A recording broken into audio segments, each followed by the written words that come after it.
the head of Ntare, is it Louisenlund School, staff, guests, students, good morning and happy Heroes Day.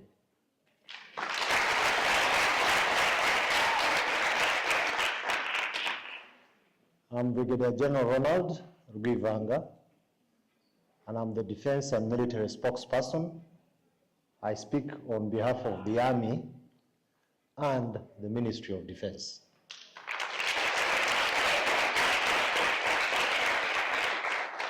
It is my honor today to speak to students, youth, about this very important day, the 1st of February, and the significance of Heroes Day. This is a day that is very important in our lives, in the sense that it is the day that we remember and honor the people who sacrificed their lives in pursuit of the liberation of our country and the continued progress of our nation. And I say sacrificed, but I must also say that you have done my job of explaining the different categories of heroes, which include those that are living. We are yet to identify living heroes who are in the 3rd category, as you rightly explained. I'm very happy that you have done my job very well.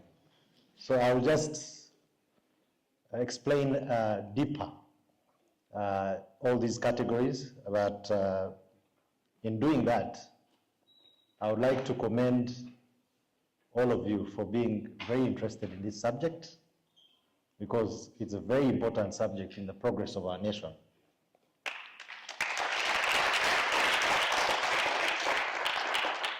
Let me begin by giving you what I think, in the context of the military, a hero is. A hero is someone who pursues a noble cause with extraordinary courage, exceptional integrity, and selflessness, and remains steadfast in the face of challenges. Very important, steadfast in the face of challenges. If it's a conviction you have and you believe that it's the right thing to do, then you have to stand by it to the end, and if need be, pay the ultimate price for that belief. And that is why it's not only soldiers who are in this, who are considered heroes. And I will explain to you later as we go on. Now, there are 3 categories of heroes that we identified as a country. Imanzi being the first, and these are people who have demonstrated supreme acts of courage, significance, and exemplary leadership. In this category, we have Major General Fred Rwigema, who led the liberation struggle and died on the 2nd day. This man began his journey as a soldier, fighting alongside President Yoweri Museveni, together with our president, who is still alive and strong. They pursued a dream of bringing back all runners to their home. And this dream was continued to the end. He lost his life on the 2nd day. And we also have the unknown soldier, and these are men and women who died during the liberation struggle. And I want to stress that even those who were threatened, who were basically, who would have died, are also considered to be heroes. But the unknown soldier is the category that captures all these individuals who paid the ultimate price so that we are all here, okay, today. So it is important for us to remember these people. And then we have the second category, ingenzi.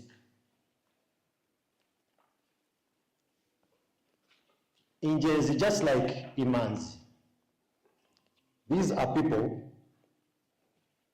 who have demonstrated extraordinary deeds of courage and significance to the point that they are ready to sacrifice their lives in pursuit of those objectives. And we have a number of people that were identified in our history. The first being King Ntare III Louisenlund. He greatly advocated for the welfare of Rwandans. He is commonly known for mediating between Belgium and the Catholic Church. He fought against injustice with devotion through the King's Court. Very important. He did not perform justice based on ethnicity. He was very fair. Actually, we derive the courts, the traditional courts, from the way he did business as a king and as a judge. He was very fair, irrespective of ethnicity. So it was very important. So we consider him to be a hero. Okay? And they said during his time, he eliminated all forms of human exploitation and advocated for unity among Rwandans. And that's a very important point.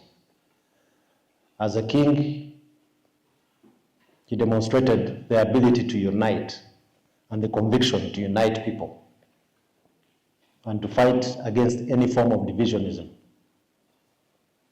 Then we have Michel Bugesera, who worked as a personal secretary to the king. When the king died, he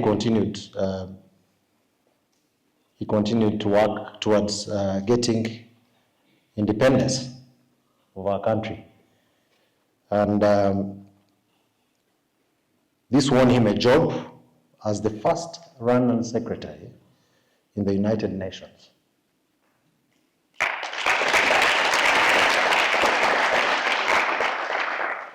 He denounced ethnic segregation. He was killed under the regime of Gregor Kayibanda for declining to embrace an extremist ideology in which Tutsis were being persecuted. That's another hero. He stood by the ideals of unity and reconciliation of our society.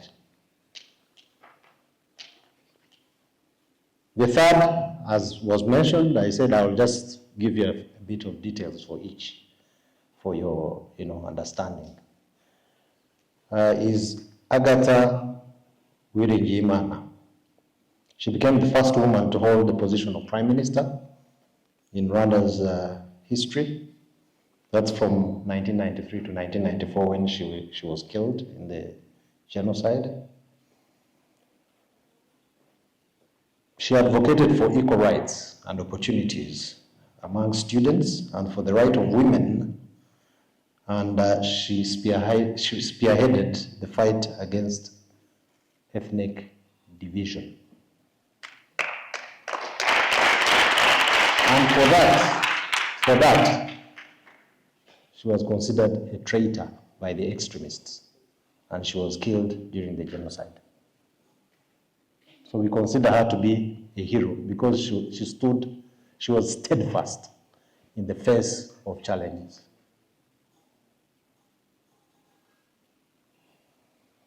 The next is Felicite Niyitegeka.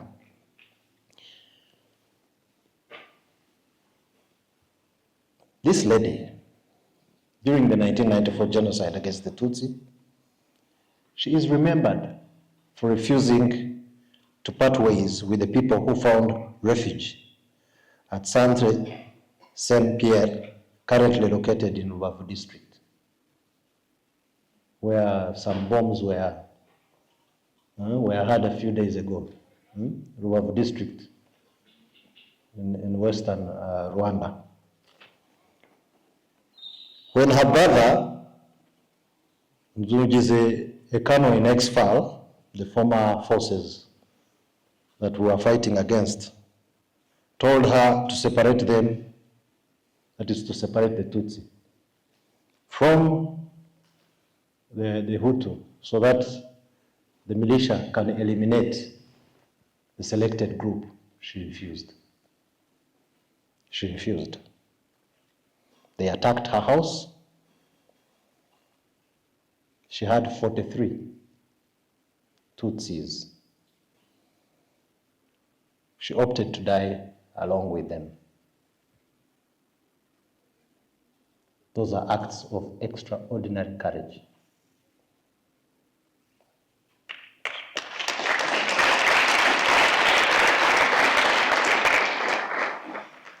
Then we have students like you, young students of Inyanje Secondary School. On the night of 18th March 1997, during the insurgency, you know we had an insurgency. After liberating Rwanda, there are a number of extremists who, began an insurgency against the unified leadership of our country. So they attacked a school. It's very important. This is an example to you, to tell you that you can actually be a hero as young as you are. These young students, very important. On the night of the 18th March 1997, these remnants of the genocide that was committed in this country attacked the school and killed innocent civilians. But at some point, they put students together and then asked them to separate between ethnicities. The students refused. They said, we are all Rwandans.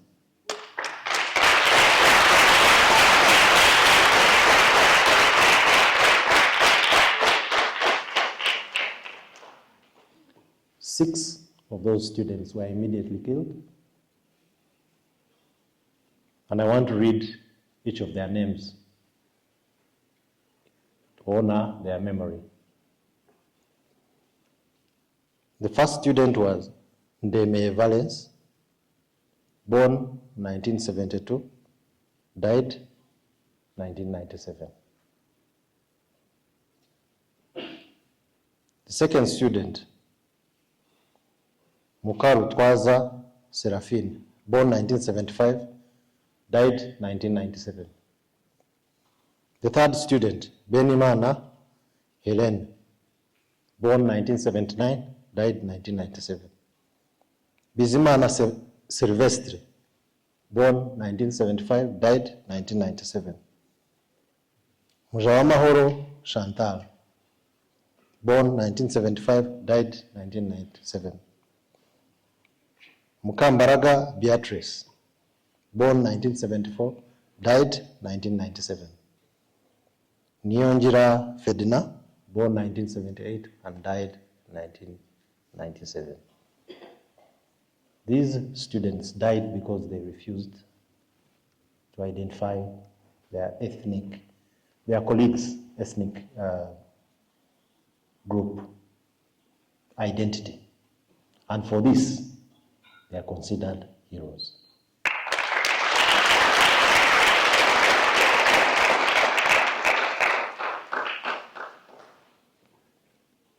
Now, I want to stress the two categories. Mainly focus on people who paid the ultimate price. People who are ready to die for a cause.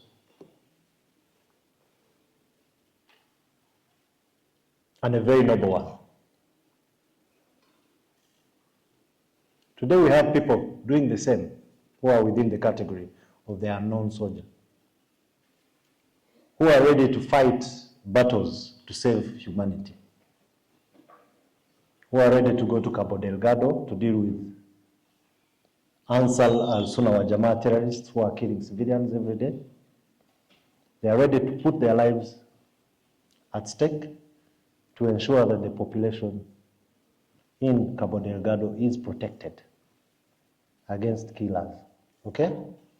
I want to tell you that it's not about ethnicity. When you're protecting, protect humanity. It's very important.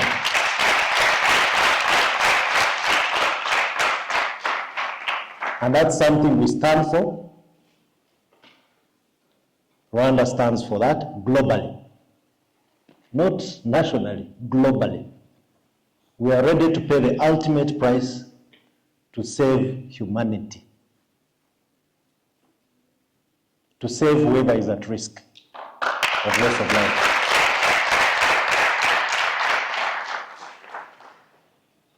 Then we have the third category, Imena. This is a very important category, and we haven't yet got anybody. But I think we haven't done enough research, because I believe we have many people who fall within this category. People whose actions have a significant impact to the safety, survival, and defense of humans, or humanity for that matter.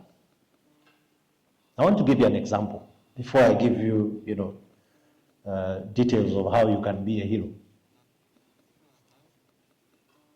You remember the COVID-19 pandemic?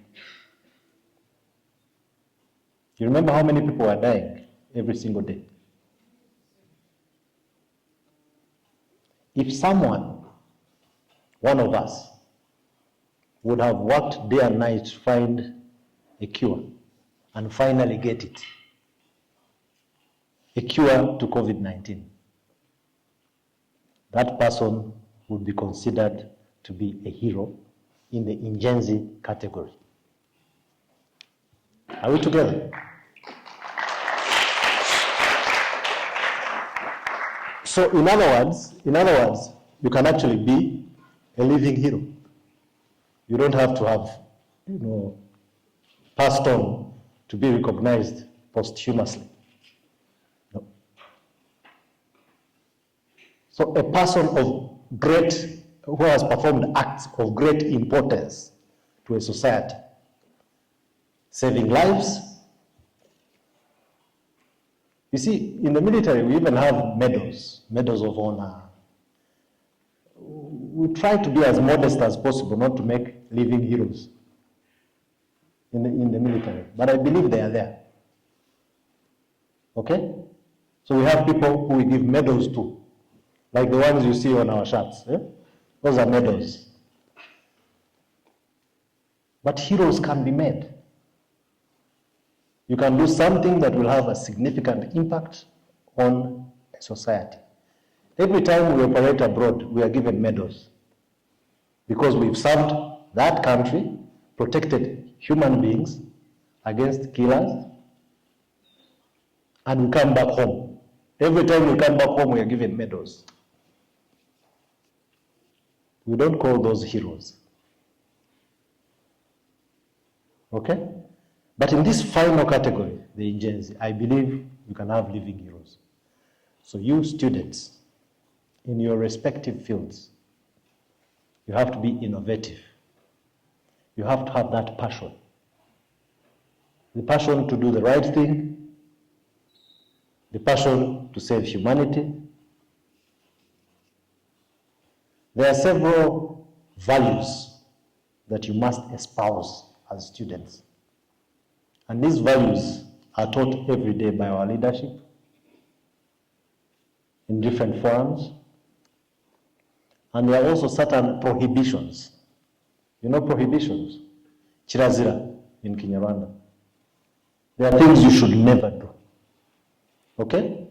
If you want to be a hero, if you want to be a person, Nyangamuga, a person of significance in society. Okay? So,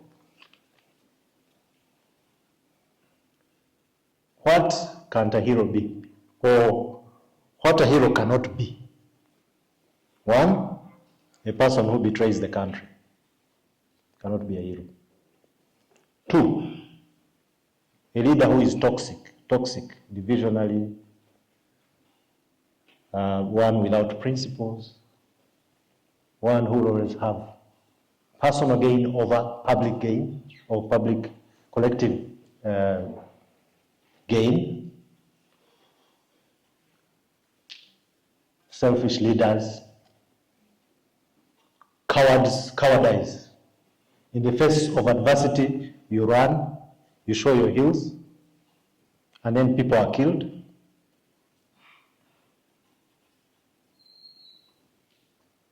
Greed, I mentioned that, greed and selfishness are close relatives. Very close relatives, they are cousins actually. And then disrespectful behavior. You need to respect each other. You need to be modest.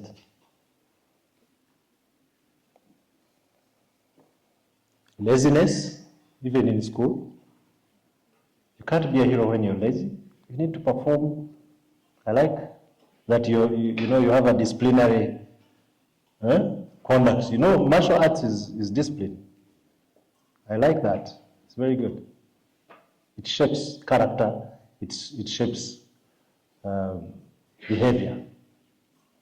Okay? Wastefulness. You should never be wasteful. If you find lights on, please switch them off.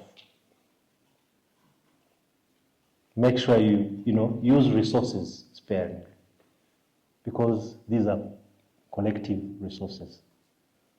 Okay? Those are the do's, the don'ts. What are the do's? You have to have integrity and honesty. Do not cheat in class. Okay? Now I'm trying to bring it to your level so that you understand the tenets, the traits of a hero. 2, courage and bravery. When you know you're right and you're doing the right thing, have the courage and the bravery to stand by those ideals and principles. Okay? Selfless service. Think about the good of the collective. Do not think about yourself as an end. Because for the survival of a community, you need unity, you need collectivity. Are we together? Okay. Resilience. Resilience. Our society is considered to be a resilient society. Rwanda. Despite the challenges that you have had, we are still resilient. And you as an individual at your own level should be exemplary. You should stand for the principle of resilience, the value of resilience.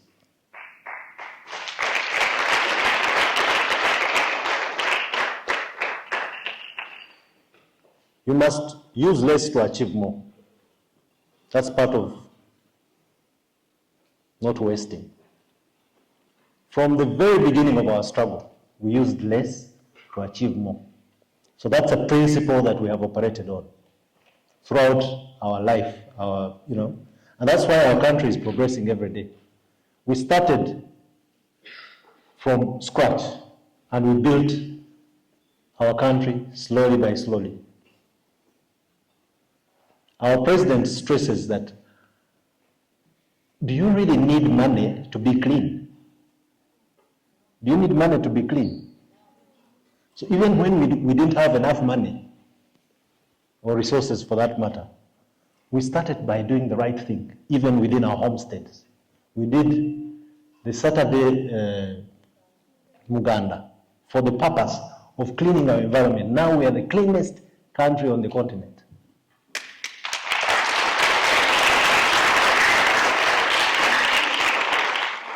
That does not come by accident.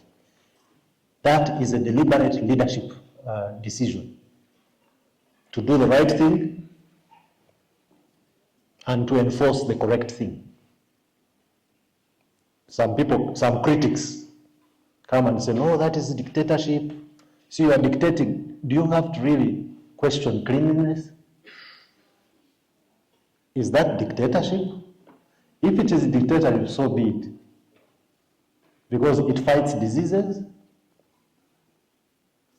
Hygiene is at the highest level.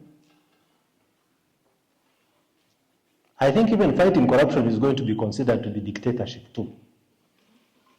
When you stand for the right thing, someone goes, no, no, you see, you should let people do whatever they want, let them steal and enjoy. You know, some people say it's better to go to some neighboring countries because you can drink and drive. You see, there is a cost to not doing the right thing. When you drink and drive, you will kill human beings. And by the way, those who say we are enforcing, we are using dictatorial methods of managing society, actually in their own countries, there is zero tolerance. You find a diplomat wants to have diplomatic immunity to drink and drive. Are you getting it? Yet in his own country, the US, UK, and elsewhere, you cannot drink and drive. I was there. I was in Fort Leavenworth for a whole year. Even when we wanted to, go out and relax with friends, we used to get a designated driver. That's how serious countries operate. Okay? Ideological clarity.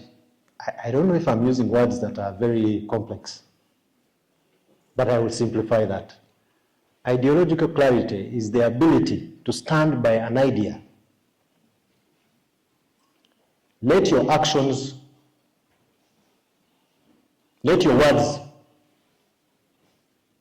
follow your actions. There shouldn't be a disconnect between the two.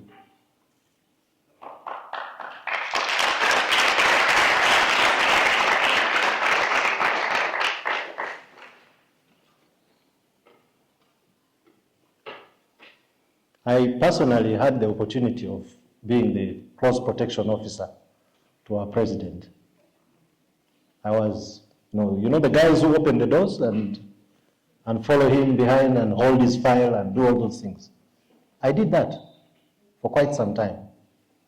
But I learned a number of things just by being there. Leadership is what moves things. The city you see here, clean as it is, started from one man. As I was driving on the streets of Kigali with him, he would stop and call the mayor and say, what are these polythene bags doing on the street? And we would all ask ourselves, is he thinking about his security by stepping out and... But he had to do that to send a signal to the rest. Okay? And I want to tell you that some people lost jobs because they did not implement certain things. Yes. And that's the way it should be done. And today, we are not clean by accident. I saw that with my own eyes. So leadership is very important. So you, young men and women, need to stand by basic principles and values if you want to be considered in the future to be heroes, whether live or posthumously.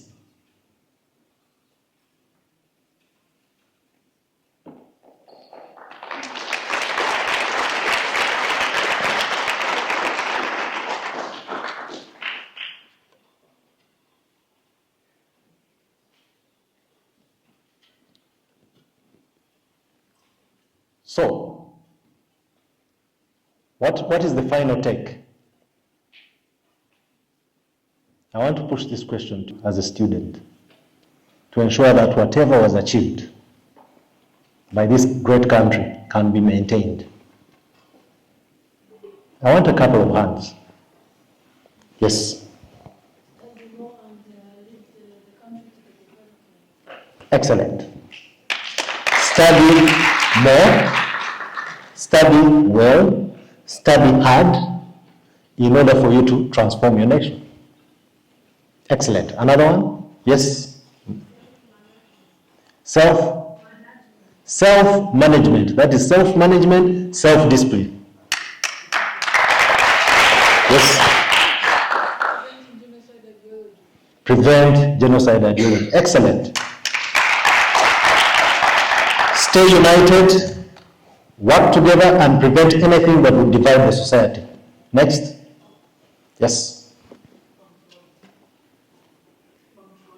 Punctuality. Keep time. Okay? Everything you do, keep time. Yes. Working together, Muganda. There's a gentleman there. Sharing available resources. Good.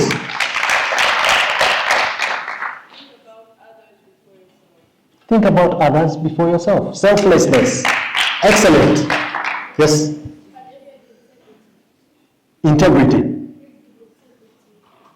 Excellent.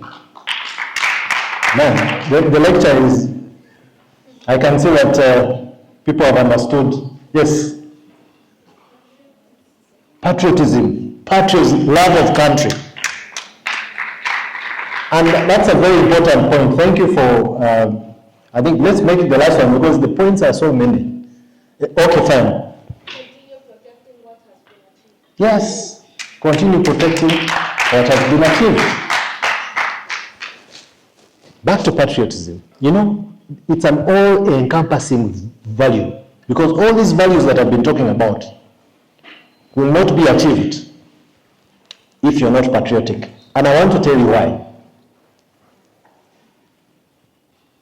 In October 1990, when General Frederick Wijema was shot by a straw bullet, I can tell you that we had the biggest recruitment in history.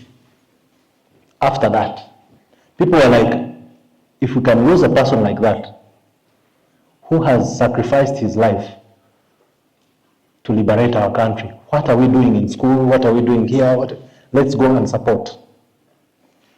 And so people went with determination to succeed. That comes with patriotism. So it's a very important ideal. And I want to tell you, it's not just about fighting. It is also about building your country. It's about loving your country and being ready to build it to the highest standards. And I think there are several countries in the world which have proved that being small does not necessarily mean that you can be weak.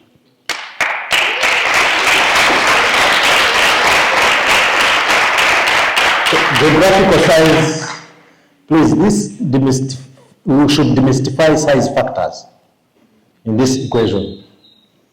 It's about a united people, a resilient people, a smart people. Smart. You need to be smart. And to be smart, you need to read. You need to learn. So if you are number one in class, keep doing that. And I want to tell you another thing also. I think the head of school will support me there. You need to identify your skills.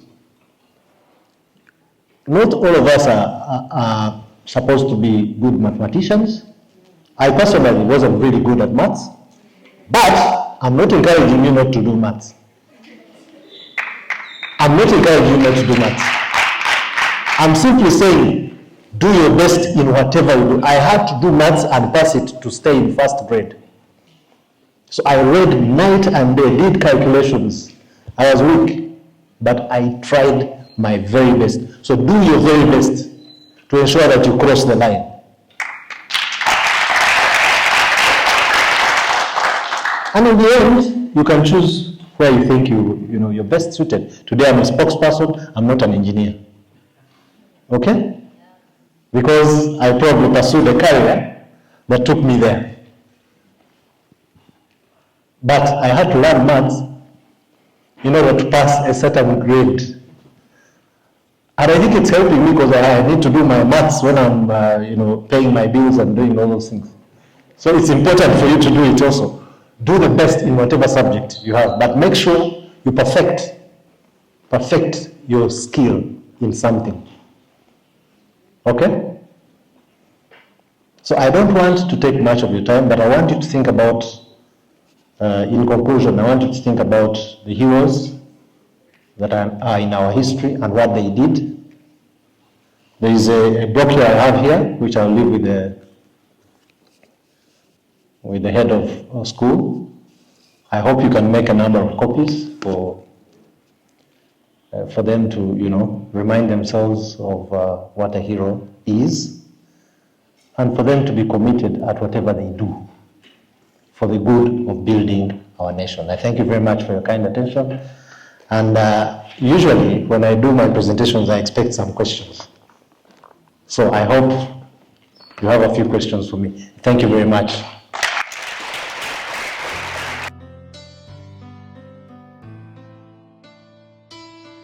So, what courage enabled you to continue when the main person who started the world died? So, what effort you had put when the society was saying he died, so nothing you could do?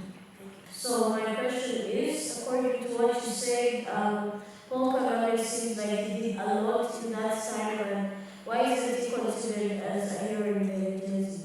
People who have been considered heroes were participating in wars. A very important question. It says, people who have been considered heroes were participating in wars. And, they were considered heroes because of what they did during time of adversity. Actually, that is the word, adversity. But I want to tell you that the last category, the injuries, considers people of great importance or actions of great importance to a society, to humanity, such as, I gave the example of a person who can come up with a cure of a disease that has affected society. For instance, influenza in the 1900 something, someone came up with a solution to influenza. That person should be a hero. Even if the person is still alive today, we would consider that person a hero. Okay? So you can still be a hero by being innovative and coming up with solutions to pressing problems in society. Okay?